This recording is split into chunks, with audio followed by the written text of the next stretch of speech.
Hello everyone and welcome to a Generation 9 bonus video. I'm Gabe and today we will be giving evolutions to the remaining past Paradox forms from Pokemon Scarlet. So, here again is a quick spoiler warning. If you somehow avoided all the late game Paradox forms until now and you don't want them spoiled, then go away, just go away.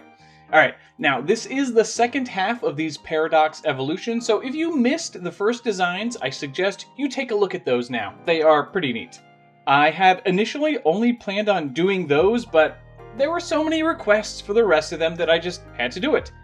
You know, I initially wrote off these designs as they were just a bunch of pre-evolutions, and I wasn't sure that there's going to be enough to work off of. But not only was I wrong, but I actually went ahead and snuck in an extra evolution just for fun. But let's go ahead and jump into it. The first designs are for Roaring Moon. Roaring Moon is awesome. I mean, it is a kick-butt dragon that's a throwback to its Mega Evolution design, but we can't just have this whole line be kick-butt the whole way. No, we're gonna have to have some development. We gotta go on a journey. So our little Bagon is just gonna be a freaking nerd. That's right, the normally intimidating Fang is now a buck tooth. The kind of ear circle is getting repurposed to be spots on the snout, almost like acne. The belly marking is turning horizontal to give it the impression of like high-waisted pants. And of course, we are taking the ridges on its head, which are normally kind of swooped backwards, and repurposing those into a horrible bowl cut. Now, as someone who sported a truly atrocious bowl cut when I was a wee little tyke, I feel justified in bestowing it onto this design.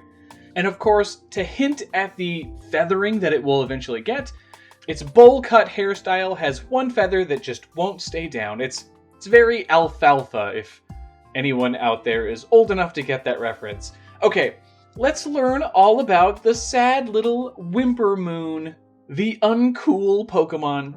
This ancient form of Bagon is incredibly self-conscious and hides from all but their closest friends.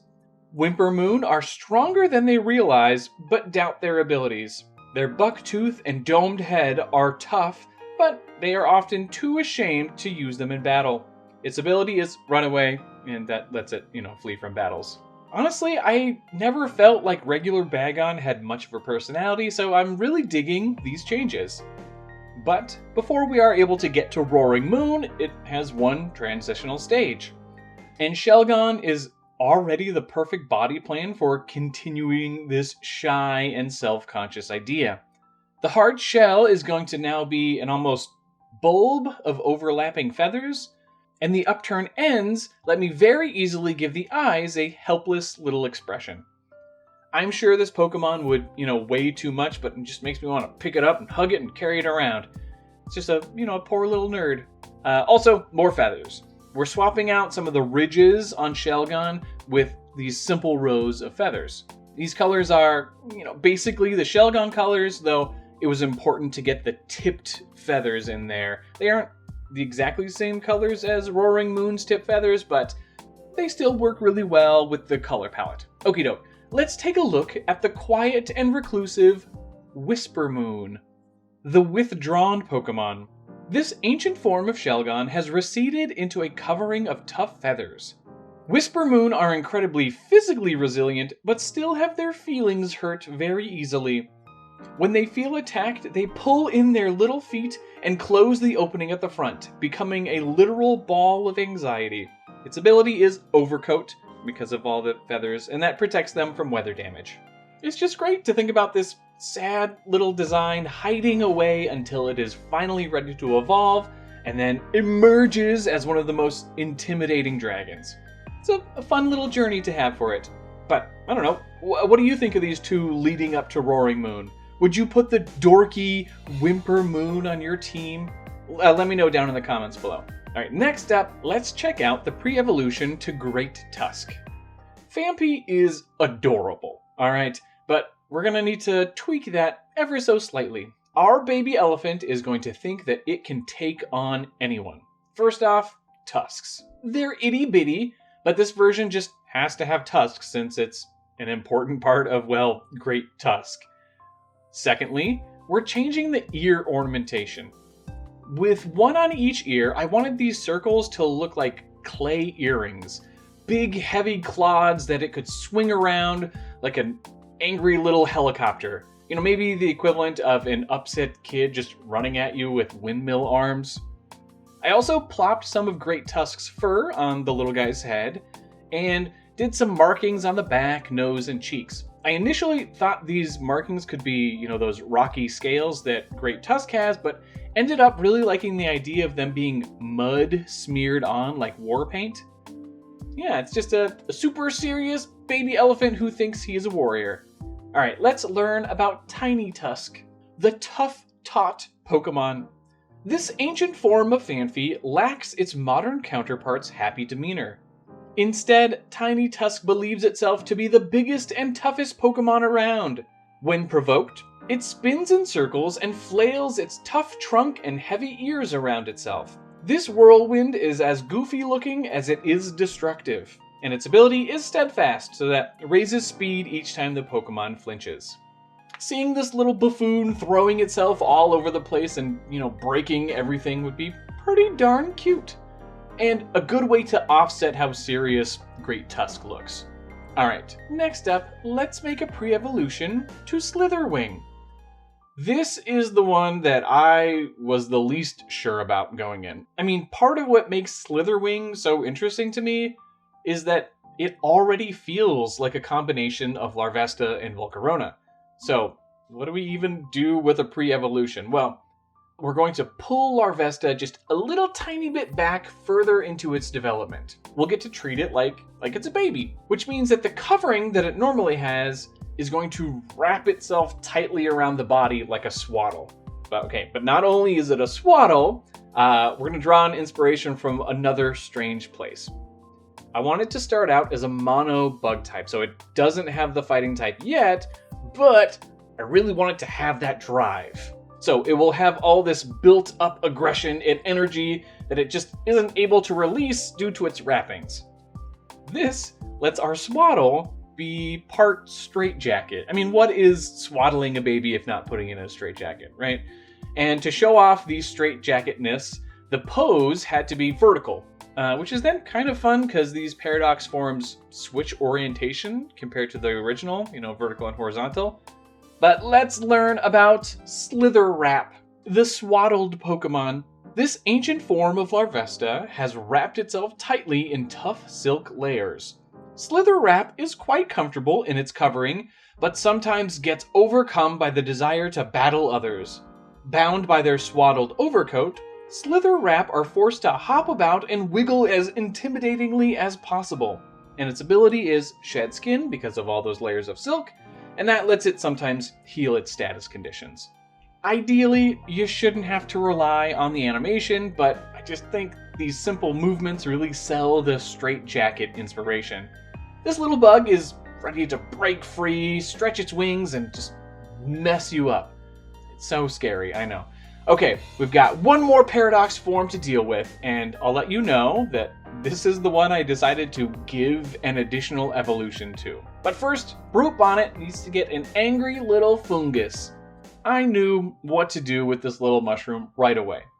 Some of the grassy coverings that Brute Bonnet has, but not nearly as much. Yep, cool. Toothy beak. Yep, that's neat. A little spike on top, of course.